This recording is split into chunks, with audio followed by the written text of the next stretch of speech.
Peter Schweizer is joining us now. He is with the Government Accountability Institute. He's the president, also the author of Red Handed and the co-host of The Drill Down. Peter, how are you? I'm great, Glenn. Always terrific to be with you. Thanks for having me. You bet. So I don't even know where to begin on this. Can we start with the Tony Bobulinski thing? Sure. Oh, my Absolutely. gosh. PolitiFact. We investigated the claims of Tony Bobulinski, a former business partner of Hunter Biden, on Fox News this week. There is no credible evidence that Joe Biden played a role in his family foreign business activities.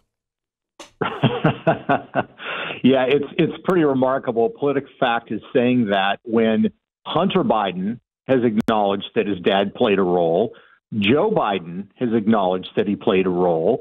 James Biden, who is Joe Biden's brother, acknowledges that his brother played a role. And, of course, you have in black and white the communications that Tony Bobulinski released and turned over to the FBI that shows Joe Biden is playing a role. So this is another example of these fact-checking organizations digging their own graves. They have zero credibility, and they're apparently prepared to die on this hill. Which let them do it. It just means that people take them even less seriously than they do already. So help me out. Give me some of the hard evidence that shows that Joe was absolutely involved. Well, first of all, you have the communications, and the communications specifically say that Joe Biden was involved. And so what does that mean? Well, they would have conversations, and Hunter would refer to the big guy.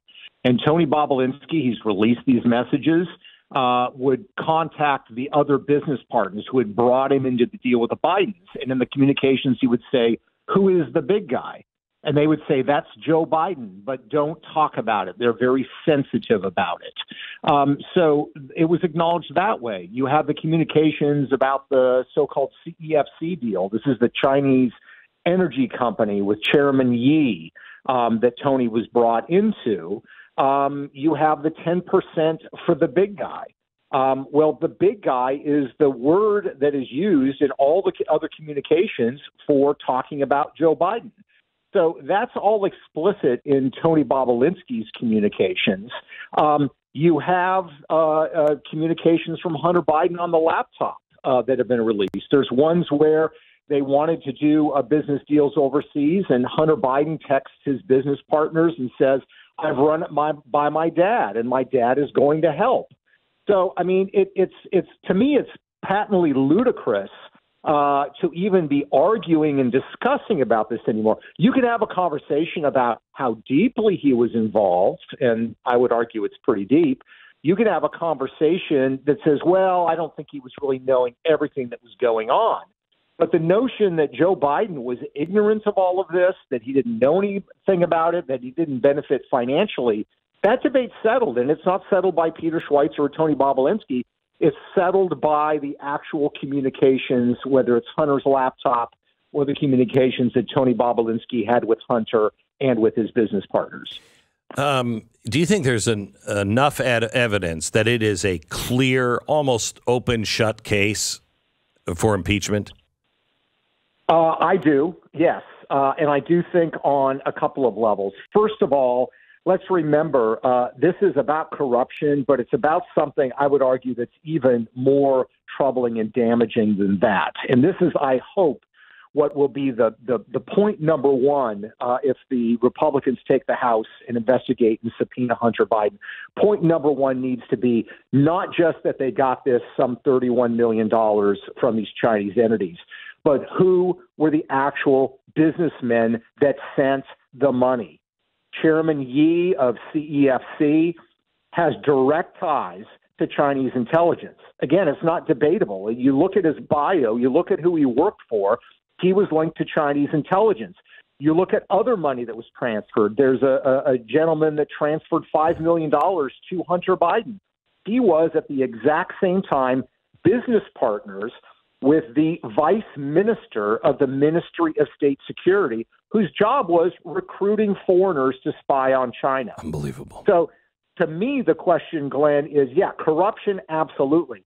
The question is, explain to me, Hunter Biden and Joe Biden, how your family, it's not just Hunter, your family got $31 million from these four Chinese businessmen with links to Chinese intelligence.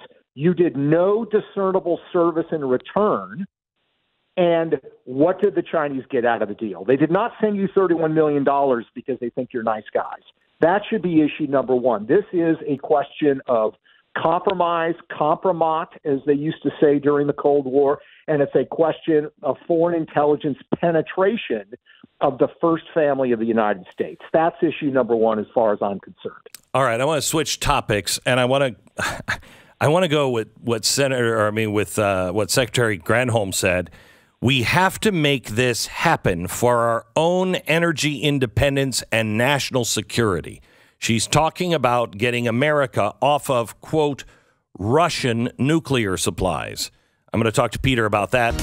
Russia's dominance in the global nuclear fuel market presents a massive challenge for Washington.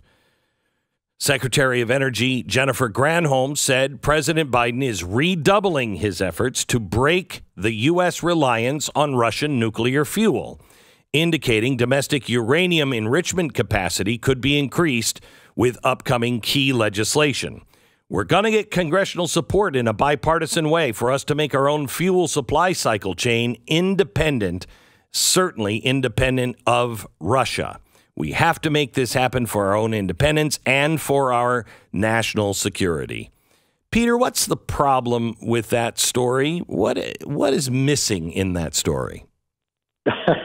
Well, what's missing in that story, Glenn, is one of the big reasons that we are so dependent on Russian uranium now. And let's remember when the Biden administration said we're not going to take any Russian oil because of their invasion of Ukraine, they excluded cutting off the supply of Russian uranium because we're so dependent on it. So how did we get at this state?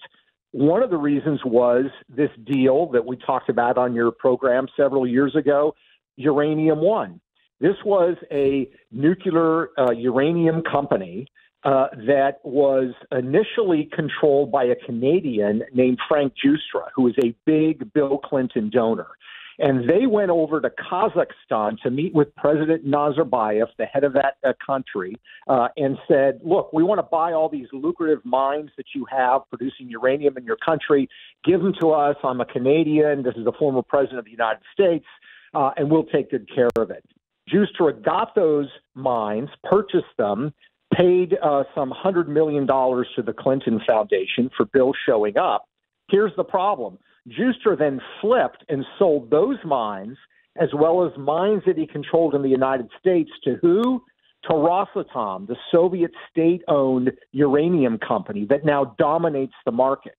So we have a situation where part of the reason that we are so dependent on Russian uranium, part of the reason that they have been able to almost effectively corner the global market is because Bill Clinton helped facilitate this deal that gave Russia control over uranium mines in the United States, but even more importantly, some of the most powerful and lucrative and proficient uranium mines in Kazakhstan. And that is why we are over a barrel today. Frank Justra made a lot of money in the deal. Bill Clinton and the Clinton Foundation made a lot of money in the deal. The problem is the American people got screwed because it enhanced our dependence on Russian uranium, and that's where we are today. And if I'm not mistaken, because it's been a while since I've looked at this story, it was all kind of done hush-hush, just kind of rushed through the committees. It should have never gone through because it is a national risk to put everything there. And Hillary Clinton said, "Oh, I wasn't involved in this at all. I don't know. I just know that the government found that it wouldn't be putting our government at risk and our nation at risk. So, we're going to go through with it." Didn't the story happen something like that? Yeah. So this deal, the sale of Uranium One, which was an American uranium company, to the Russian state-owned company, Rosatom, required approval by this federal government body in the Obama administration called CFIUS, the Committee on Foreign Investment in the United States. And you would think this is a pretty big deal, right? Are we really going to put Putin in charge of all of this uranium? The deal went through quickly. Hillary Clinton, of course, has a seat on CFIUS. She claimed she didn't remember anything about it. And you have all these other actors of the Clinton era and some currently of the Biden administration that were involved, Glenn. So remember John Podesta, who was, of course, an advisor to the Clintons. His brother, Tony Podesta, was actually a lobbyist for Uranium One on these kinds of deals. You had John Podesta himself that was involved in energy companies that were backed by Russian state-owned investment firms. Joe Biden's current energy envoy, who is negotiating some of these deals involving oil and uranium, is a guy named Amos Hochstein. He was a lobbyist for a Russian company called 10X, which is basically a sister company for Uranium One. If you look at Jake Sullivan, who, of course, is the current national security advisor, signed off on Bill Clinton when all these deals are going down. Russian entities are paying Bill Clinton inflated speaking fees, $500,000 a pop. Who is approving those deals? A guy named Jake Sullivan, who now happens to be the national security advisor for Joe Biden. So this is a problem where it's not just something from the past. It's something that involves decision makers in the present, too. I have to tell you, it is so frustrating. I think it is for the average person. You know, any of this stuff would happen with, you know, me or you. We'd all be in jail. The Clinton Foundation is so incredibly transparent on its corruption. You know, it goes away when Trump is in office, just goes away. No, we're shutting it down. And then, lo and behold, Biden gets in, we're opening it up again. Open for business. All of the people, I mean, you're either committed to helping people or you're committed to making money and brokering deals. And it is so transparent. Is this thing ever going to be taken care of? It's hard to know. I mean, part of the problem, Glenn, is as you know, you've studied Washington all this time as I have. There are ways to do corrupt things in Washington that are profoundly corrupt. If you do them the wrong way, you're going to jail. If you do them the right way, you can get away with it. So we're dealing with very smart people who hire very high-priced lawyers to dance around and create subterfuge for what they're really doing to give it an air or a veneer, in my mind, of legality. So that's part of the problem that you have inherently. I think the ultimate solution here is shame and exposure and the hope that that is going to lead to actual criminal investigation. And I think, look, coming up in November, we're going to have these elections. The balance of the House of Representatives and Senate is in question. And my point is you have to have independent bodies that are prepared to bring out what information we know, to hold Hunter Biden in account. It's very clear the FBI is not going to hold Hunter Biden into account. They're not going to investigate Uranium One. So it means we have to have congressional committees with subpoena power doing it. That's only going to happen if the Republicans have the majority in the House and Senate. So a lot of these matters hang in the balance as to who will be controlling Congress after the November elections. I just hope there's enough in there that are not corrupt, that, you know, they're not being blackmailed to not get involved, or just are like, you know what, I'm going to sit on the sidelines because I don't want my name being brought up at all. You know, I fear that could happen easily. Yeah, and Glenn, I mean, look, here's the thing. A lot of people are talking about this right now. If we retake the House, we are going to investigate X, Y, and Z. If they fail to do that, that to me will be the dagger in the heart, basically, of the Republican Party and of conservatives, because people are fed up with the lip service being paid to, we're going to hold them into account. Yeah. So that's really, I think, where the stakes are. And you're quite right. Just because somebody says they're going to do it in Washington, you're going to pay a price. If you start dredging up and talking about Chinese deals involving the first family of the United States, a lot of other stuff is going to come to the fore, and there's a lot of people in powerful positions on the Republican side who don't want that to happen either. So that's why we've got to hold their feet to the fire. I know you've done that. That's what I'm hoping to do. And let's hope the people listening are prepared to do that and let their elected officials know this matters to them, and this is of profound importance. I've told many officials in Washington, D.C., that are Republicans, I said, you guys have one more shot. This is it. This is it. If you win the House, and especially if you win the House and the Senate, and you aren't standing up and protecting the American people and the Constitution and putting bad guys on trial and then cleaning up the FBI and Justice Department so they can actually put them in jail, if you're not doing that, you are absolutely done.